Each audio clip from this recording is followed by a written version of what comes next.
Living standards will never be the same, and the American consumer can never and will never be the same. So what on earth is going on with the stock market then? You see these same-store sales from retailers, they're horrible.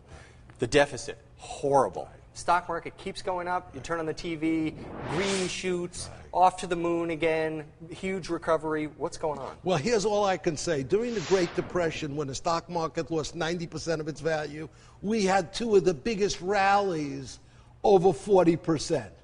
So I look back to the Great Depression on those huge rallies where people were sucked in and ultimately were destroyed. That's the best example I can give.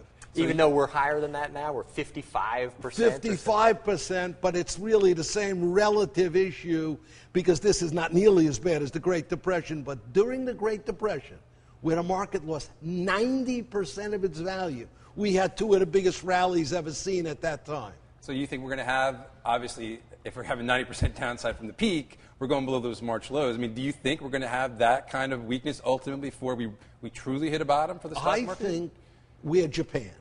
In other words, are we going to have a couple of quarters where we're going to have positive growth? Of course. The Japanese had 7 stimulus programs, had their credit downgraded, have debt that's astronomical. That's exactly where we're headed.